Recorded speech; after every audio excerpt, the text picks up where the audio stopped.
안녕하십니까. 매부리TV 시청자 여러분, 매일경제신문사 손동우 부동산 전문기자입니다. 오늘 매부리 인터뷰에는 모시기 어려운 분을 스튜디오에 모셨는데요. 여러가지 데이터로 주택시장을 전망하는 빅데이터의 신 삼토시님 모셨습니다. 안녕하세요. 안녕하세요. 저도 삼토시님 글을 꽤 즐겨보는 편이에요. 최근에 신간도 내셨던데요. 제목이 앞으로 5년 집을 사고 팔 타이밍은 정해져 있다는 좀 공격적인 다소 내용의 책이더라고요. 오늘 영상은 좀 부동산 시장에 조금 관심이 있는 사람들이 본다는 걸 전제로 좀 단도직입적이고 좀 구체적으로 질문을 여쭤볼게요. 알겠습니다. 토시님은 내년 내년 서울 집값을 주택 공급 외에도 여러 가지 측면으로 좀 급등이나 강한 상승세일 것으로 예상하시는 것 같더라고요. 그 이유는 무엇이었나요? 일단 결론적으로는 내년에는 좀 상승의 세 박자가 좀 갖춰지는 해라고 보고 있습니다. 수요, 공급, 유동성 세 가지를 보는데요. 수요가 좀 가장 어려운 부분인데, 과거 노무라 금융투자에서 2015년에 이제 서울의 10년차 부부가 서울 아파트의 매매 시세 증감률과 굉장히 깊은 상관관계가 있다는 것을 확인했습니다. 보통 10년차 부부 되면 첫 아이가 초등학교 들어갈 무렵이 되니까 이제 한 곳에 정착 욕구가 생기고 이제 주택을 매수하는 주요 계층이 된다는 뜻인데요. 제가 좀 한술 더 나아가서 이제 전국, 서울, 경기의 7에서 11년차 부부를 78개 조합으로 쪼개서 서울 아파트 시세와 또 비교를 해봤는데, 서울 10년차 부부보다 더 밀접한 상관관계가 있는 계층이 있었습니다. 바로 서울, 경기 10, 11년차 부부였습니다. 전체 수도권 말씀하시는 건가요? 네. 그 수도권이 10, 11년차 부부가 서울 아파트의 시세와 밀접한 상관관계가 있는 거 확인됐고요. 그래서 서울, 경기 10, 11년차 부부의 그 증감을 봤더니 내년 2021년에 굉장히 큰 폭으로 증가를 합니다. 2000년 이래로 보면은 네 번째로 큰 폭의 증가세를 기록하고요. 즉 서울 아파트 시세에 가장 큰 영향을 미치는 대표적인 실수요층이 내년에 많이 늘어난다라고 볼 수 있습니다. 수요가 늘어난다고 보는 장면이고요. 근데 공급은 입주 물량으로 보는데 2018년 12월 31일 날 입주를 개시한 헬리오시를 2019년 입주 물량으로 간주한다면 2019년 서울 아파트 입주 물량은 5만 4천 호 정도였고, 올해 2020년은 약 5만 호 정도 됩니다. 그런데 내년에 2021년은 반토막인 2만 6천 호 정도가 입주를 하거든요. 과거 2년, 작년과 2019년과 2020년에 5만 호 이상의 입주 물량도 서울 아파트 시장이 견뎌냈는데, 입주 물량이 내년 2021년에 반토막이 날 경우는 시장이 어떻게 움직일지는 어느 정도 상상이 좀 쉽게 될 거라고 보고 있고요. 마지막으로 유동성입니다. 유동성은 좀 제가 M1, 협의 통화 M1, 광의 통화 M2 두 지표를 보는데요. 그 M1 나누기 M2 비율을 좀 유심히 보고 있습니다. 간단히 설명드리면 M1은 현금, 예금 등 이제 바로 현금화가 가능한 돈이고, M2는 이 M1 더하기 이제 짧은 만기에 묶여있는 금융상품을 포함한 돈인데요. M2 대비 M1 비중이 높으면 보통 이자를 거의 받지 않고 예치해 놓은 돈이 크다는 의미가 되기 때문에 바로 뺏어 쓰는 돈이고. 네네. 자산시장에 언제든지 투입할 수 있는 유동성의 진성 에너지가 바로 M1 나누기 M2 비율로 봤습니다. 근데 실제 KB 부동산 기준으로 서울 부동산이 이제 서울 아파트가 5% 이상 상승한 13년 중에 11년이 M1 나누기 M2 비율이 29% 이상이었거든요. 그런데 2020년 들어서 M1 나누기 M2 비율이 굉장히 급증을 하고 있습니다. 2020년 10월 기준 M1 나누기 M2 비율은 약 35.9%로 35요. 네, 이게 관련 데이터가 집계된 1986년 1월 이래 가장 높은 비율입니다. 즉 현재가 진성 유동성 힘이 가장 강한 시기라고 볼 수 있습니다. 거기에다가 안 그래도 유동성이 강한데 3기 신도시 토지보상금이 곧 가세를 하거든요. 사상 최대 수준의 유동성의 토지보상금이 가세하고, 이명박 정부 때 토지보상금과 다르게 이번 토지보상금은 수도권에 집중적으로 풀립니다. 서울에 영향을 줄 수 있는 상황이 됩니다.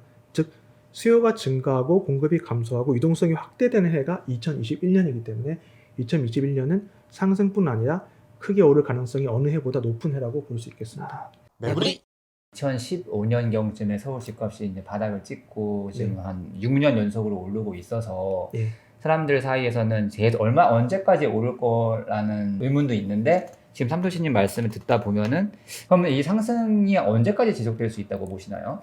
사실 앞서 말씀드린 바와 같이 수요 증가, 공급 감소, 유동성 확대가 이제 세 박자가 만나는 해가 2021년이기 때문에 이러한 환경이 조성되는데도 2021년이 급등하지 못하거나 상승하지 못하면 사실상 상승 여력을 이제 소진했다고 볼 수 있고요. 다만 이제 이 상태가 저는 2022년까지는 계속될 가능성이 높다라고 보고 있습니다. 왜냐하면 일단 강한 유동성이 바탕이 되는 저금리 상황이 2022년까지는 적어도 계속되지 않을까 보여지고, 또 서울 경기 10, 11년차 부부도 2022년까지는 증가세를 유지한다. 그리고 무엇보다 입주 물량, 아까 말씀드린 2020년 약 5만 호, 2021년 2만 6천 호에 이어서 2022년은 1만 7천 호 정도로 2020년 대비 3분의 1 토막 예상되고 있습니다. 아, 따라서 2022년까지는 좀 상승 탄력이 굉장히 높아질 가능성이 높다, 이렇게 보고 있습니다. 그렇다면은 이제 지금 사토시님 말씀을 듣다 보니까 약간 힌트가 있는데, 이제 서울 집값이 이제 장기적으로 이제 조정을 받아가지고 꺾이는, 그리고 침체로 들어가는 시기가 2023년쯤으로 시작을 보시는 것 같은데, 그 이유는 뭔가요? 서울의 아파트 입주 물량이 좀 보도가 된 적이 있는데, 네. 여기서 조심하셔야 될 건 2023, 4년 입주 물량이 굉장히 적게 추정하고 있는 기관들의 그 데이터가 좀 여과 없이 보도될 때가 있습니다. 근데 조심하셔야 될 건 사실은 2023, 4년에 서울 아파트 입주 물량이 다시 큰 폭으로 늘어납니다. 네.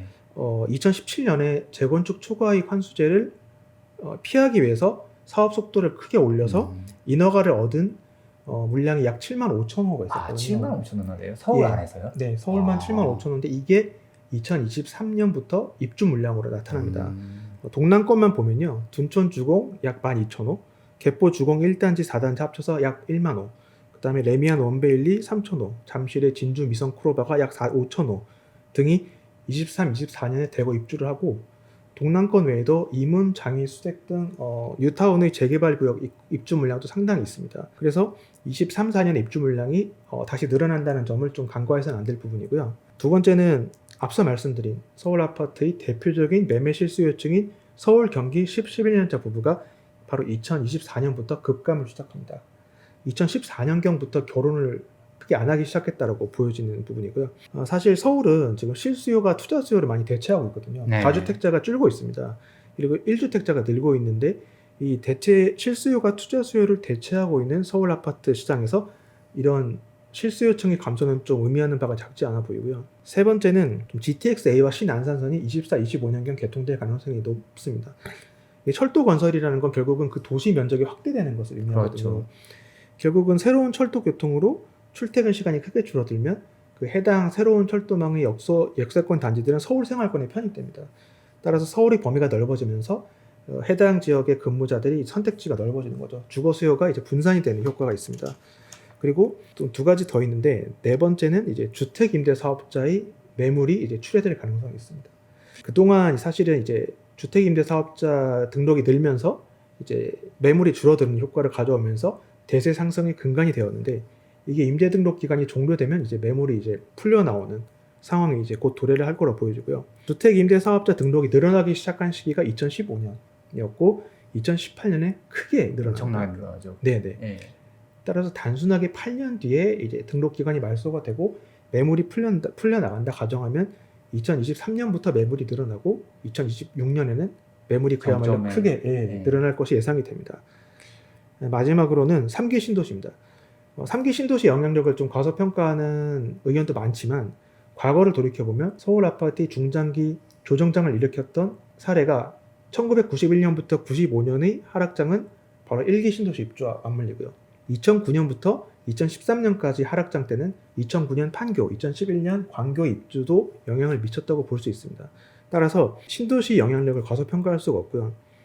한 가지 재밌는 건 좀 제가 비교를 해봤는데, 수도권의 입주 물량이 늘어나면 1년 후에 서울의 전세가에 영향을 미치는 것으로 확인이 되었습니다.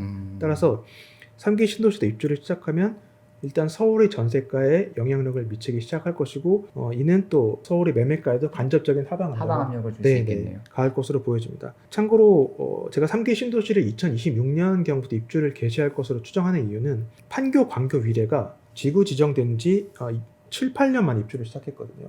3기 신도시는 아시다시피 2019년과 20년에 지구 지정을 했습니다. 네. 따라서 7, 8년 뒤라고 봤을 때는 2026, 7년부터 입주를 개시할 가능성이 높습니다.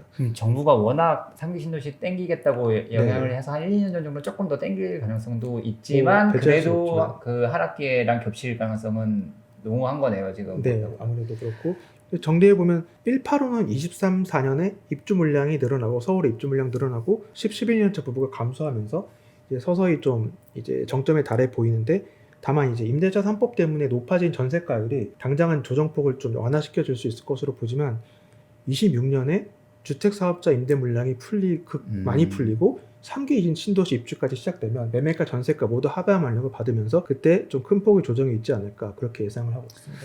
매물이 제일 중요하고 제일 어려운 질문을 이제 할게요. 내년부터 이어진 집값 상승기는 지금부터 예를 들면 뭐 어느 정도의 상승폭이 갈 것이냐. 그러니까 이게 쭉 올라갔다가 요만큼만 빠질 것이냐, 쭉 올라갔다가 요만큼 빠질 것이냐. 이제 상승기에는 지금보다 어디까지 오를 것인지, 그리고 이제 한 학기가 시작된다면은 최정점에서 한 몇 퍼센트 정도까지 빠질 수 있다고 보시는지 그 의견 좀 제가 좀 여쭤봐도 될까요? 사실 결국은 이 상승폭과 하락폭의 수준인데, 사실은 개인적으로는 제 능력 밖의 영역이라고 생각하지만 조심스레 추정을 해보면 이제 상승폭은 남은 기간의 상승폭이 되겠죠. 그 주택 구입 부담 지수라는 개념이 있습니다. 네. 그게 이제 분기마다 주택금융연구원에서 발표하는 데이터인데 해당 지역의 중간 소득 가구가 표준 대출을 받아서 해당 지역의 중간 가격 주택을 구입할 때의 대출 상환 부담을 수치화한 겁니다. 이 지수를 보면 집값이 비싼데도 과거보다 금리가 굉장히 낮기 때문에 그 주택 구입 부담 지수는 전고점까지 아직도 이르지 않고 있거든요. 네. 참고로 2020년 3분기 기준 주택 구입 부담 지수는 전고점이 2008년 2분기와 대비해서 아직도 15% 정도 차이가 아직도 있습니다. 아직도 남았어요. 낮은 상태거든요. 이런 점에서 봤을 때는 2020년 3분기 기준으로는 최대 15에서 20%가 남은 상승폭이 아닐까 이렇게 예상을 해보고요. 그렇다면 제가 추가로 말씀드리면 지금 금리 때문에 지금 구입 부담 지수가 꽤 낮은 거라고 했는데 금리의 영향, 움직임에 따라서 약간 그 폭이 조금 바뀔 수도 있겠네요. 예, 충분히 출렁일 수 있고, 참고로 이제 주택 구입 부담 지수가 집값이 오르는데도 계속 최근에도 계속 크게 오르지 않은 이유는 역시 금리가 사실상 0.5%까지 내려오면서 집값이 오름에도 불구하고 주택 구입 부담 지수는 별로 오르지 않은 그런 이유가 되고 있습니다. 그럼 빠지는 거는 고점 대비 한 어느 정도까지 빠진다고 보시는지? 그 사실 하락폭은 더 판단이 어려운데요. 네. 뭐 흔한 말로 산이 높으면 고을도 깊다는 격언이 있듯이 서울 부동산이 연간 KB 부동산 연간 기준으로 2014년부터 상승을 시작했습니다. 만일 제 주장대로 2023, 4년까지 오른다고 했을 때는 9에서 10년 정도 오르기 때문에 역대 최장기간 상승이거든요. 네. 결국은 역대 최장기간 상승으로 그 서울이 버블은 정말 부풀어올 대로 부풀을 거로 보여지고, 다만 아까 말씀드린 실수요층 감소, 그 다음에 주택임대사업자의 물량 매물 출회, 그 다음에 3기 신도시 입주로 인해서 그 버블이 꺼지면서 작지 않은 하락폭을 가져올 거라 예상을 하고요. 또 하나는 최근 언론에서도 자주 얘기되는 30대의 패닉바잉. 네. 2019년에 서울시에서 발표한 바에 따르면 그 서울시에 주택을 구입할 때 50대 이상은 집값의 12%를 대출을 받았고, 12%요? 40대는 24%를 대출을 받았는데 30대는 55%를 대출을 받은 것으로 2019년에는 그렇게 확인이 되었습니다. 따라서 소위 말하는 영끌이죠. 그래서 네. 30대가 그렇게 주택을 많이 산다는 것은 어떻게 보면 주택의 미래의 매매 수요를 끌어다 쓴다는 개념도 되거든요. 따라서 이 버블이 꺼질 경우는 상당히 좀 하락폭이 크지 않을까. 그렇게만 어느 수준은 예단하기 힘들지만 폭은 크지 않을까 이렇게 예상을 하고 있습니다.